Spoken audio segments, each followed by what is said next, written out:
What happens when you put anime, classical music, and guns together, like some weird Japanese version of Bibbidi Bobbidi Boo? You end up with Takt Op Destiny. I want you to imagine a world devoid of all things music, and living in a constant fear if your instruments dare to utter even a single note. That's the reality our characters are in following the D2 attacks, with the only things being able to defeat them being the music arts and their conductors. We follow a trio of Anna, Takt, and Destiny in their navigation of this world, with their sibling dynamic on full display. There's Anna being the rational older sister, who's very caring and does her absolute best to lead. But like most cases, when you got wild siblings, she just can't rein them in. She only wants to get to New York for everyone's safety. Then you have Takt, the rebellious middle child, who finds most things to be, well, a drag. Being pretty laid back and just wanting to play the piano, obsessing over his music, not really caring for much else. Then finally you have Destiny, the youngest, just tagging along, determining to defeat every D2 in their path, being pretty blunt and dry in her words. But one weird thing is Anna keeps referring to her as Cosette sometimes, leaving us all to wonder, who is Cosette? The banter between the trio is so entertaining and so natural, and it really lets you come to understand their personalities, seeing the comfortability and the conflict they have with each other in that. It really reminds me of the dynamic I have with my two older cousins. With me being Destiny, I was always tagging along for the adventures. And the story doesn't stay stagnant, it matures and it evolves with the characters. They're naive and playful in the beginning, but they have to grow out of it and become more sophisticated by the series' end, starting to understand the weight they now have to bear as conductors and music arts. And Takt's backstory slowly starts to be revealed, and we see that he was a part of a pivotal moment in the early D2 attacks. And the series is very smart, it plays to its strengths very well, knowing that its strongest draws is its fight scenes. The amount of budget they put into the fight scenes alone makes it look like a younger sibling of Fate. The animation feels very dynamic, and especially when you see the speed of the D2's movements, because everything has its own sense of weight, and I really like that it's, for the D2s, very animalistic, which fits their design choice very well because it's animalistic basis, but I like the extra choice to add it to be yetified, with the extra bit of white fur, truly making it feel like some sort of mystical and formidable beast. The D2s aren't the only thing that are formidable. Takt becomes more ferocious when he and Destiny transform into their battle modes, which is so entertaining to see, because we see the shift from Takt's usual persona to something completely contrary to his normal self. I also really like the design of Destiny's outfit. It's so nice with the crimson red and these gold accents that really make her pop visually, and it really shows her power with such elegance, just like the classical pieces of music the music arts are based off of. But she also stands out audibly, with Destiny releasing a nice little chime mid-transformation, which really prepares us for the performance, kind of like the warm-up notes before a concert.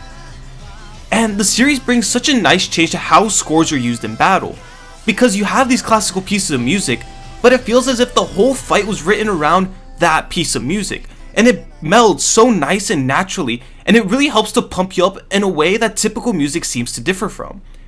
And if this anime came out when I was in 10th grade, or heck, even before that, I would not have enjoyed it nearly as much. Because before joining band in 11th grade, well, more like I was roped in as a hostage by my friends. They begged me for like 2 years to join, I eventually gave in, and I was not released until graduation day. And before that, I really didn't like classical music. Heck, if it didn't have lyrics, I didn't like it. But I'm so grateful that I joined, because I've grown to love classical music so much. Heck, I listen to it all the time, especially to help me fall asleep. So when a series used the classical music in this sense, I enjoy it so much more. But the piece of music that gets all the adrenaline running is the opening. Dude, I fell in love with it on my first listen. Ryo Supercell, Mafu Mafu, and Gaku did a phenomenal job with it. It sets the tone for the anime perfectly. It starts with the soft introduction of the piano, then it brings in the strings to slowly raise the volume and the tempo, to then bring in the percussion to sustain what they just built upon. And then once you hit the chorus, they bring in these modern instruments, and it just helps to elevate such electrical and energetic vocals. Like, this show is stunning visually and audibly, with the story being It's pretty basic, but still, give it a good watch. It's pretty good. Just watch it. But the reason why they made this anime stunned me. And for those of you who want to watch the series first, go watch it. I'll give you a second. Those of you who want to know, stick around.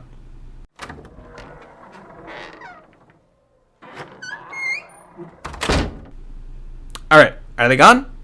Now the time for the big reveal why this anime exists. It's a mobile game ad. What? Yeah, it's a mobile game ad. They put all this effort into it, I'm not complaining, but just as a mobile game ad. So now, is this video going to change from an anime review and why I liked it to now a game review? Ladies and gentlemen, this is called The Messy Express. It's messy, but we are on this train ride together. So, now, to the video game. So, I'm going to go into spoiler territories for the last 2 or 1 episodes of Takt Op Destiny. Obviously, if you're here, you've seen it, or you really just don't care. So, the game starts off kind of like how the anime, in the sense of it hooks you from the introduction. Like the anime, the opening, amazing. The game, the introduction, the music, and the little bit of backstory they give you visually, as you can see, it's amazing. It really does grip you right off the bat. But kind of like the anime, the story then, it starts to slowly descend, and you kind of start losing interest. Because that's the difficult part with this game. It doesn't, from what I've played, I've only played about an hour and a half, 2 hours, so I can't judge it too much. I just haven't had much time to play it. It's okay. It gets you, but it doesn't meet some expectations that you have. Like, visually, amazing. Audibly, very well done. But the story, like, it's weak. You come to find out that this takes place after the last episode, where Cosette's version of Destiny dies. Anna then joins the Symphonica, and you kind of piece together that she becomes a new music art, and she becomes a new Destiny. So if you loved Anna, I'm sorry to say, but she's gone. She's gone. No more. She's now Destiny, or Ume, for if you watch the Japanese sub of it. And that's a little annoying, because Anna was I liked her character. I found her to be a fun character, having the personality that she has of being an older sibling that was kind of thrown in, that's not completely mature enough to take care of everybody else, because you find out she's a middle child. So when you put a middle child in the position of being an older child, it causes fun. But now she's gone. Her personality's okay. The thing is, it's not as stale as Cosette's version of Destiny, but there's not much of her personality left. And then you find out Takt was in this healing sort of chamber for, again, 2 or 20 years, I forget. And the thing is, he wakes up, he has amnesia. Yeah, he doesn't remember anything that took place before the incubation. Like the anime, the characters that we got to know. Cosette, we lost her like in the 5th episode when you find out a bit of her personality, and then she becomes Destiny. Then you have Anna, who becomes Destiny and her personality's gone. Then you have Takt, who you come to grow and understand during the anime. He's gone now. So basically, the 3 characters that we came to know and love, well, love is a strong word, know and appreciate, they're gone. Alright, Titan, I haven't seen her yet in this game. We know Lenny's dead. He was a fun character. But yeah, basically it feels like a complete restarter. It's not like, oh, the anime kind of was a predecessor to build up into the game. It feels like 2 different things just from that by itself. But again, they flesh out more of the Symphonica because obviously that's where they are and the D2s. And obviously when you have the game, maybe people didn't watch the anime so they don't know what's going on. But for those who watch the anime, there's not much of a reward. You're like, oh, I know Takt, oh, I know Destiny, and that's it. Not much else. So the story, meh. The voice acting obviously is always so good. Japanese voice actors, dude, I need to take notes from them. They're pretty dang good in their job. But jumping into the gameplay, the thing is, you get a taste of the turn-based combat. That is a lot of fun, and I really do enjoy it. It's tricky. There's definitely a learning curve with how you learn how it is, because they'll be like, you can protect, and you're like, okay, I want to protect this character. It's like, no, you can only protect this character. and then spontaneously, sometimes they'll protect the other characters, and you're like, but how does that work? So it's a lot of trial and error. Plus, there's a lot of reading. Unless you like reading, it'll help, but if you're Sea-Dog VA, that's a reference, then you're kind of screwed. But I love the turn-based combat. It's really fun, but it's disappointing because you don't get it as much as you want. Like in the first section of the game, there's 8 story missions. You only get to play the turn-based combat 3, pushing it 4 times. Each level is about, I want to say 15 minutes.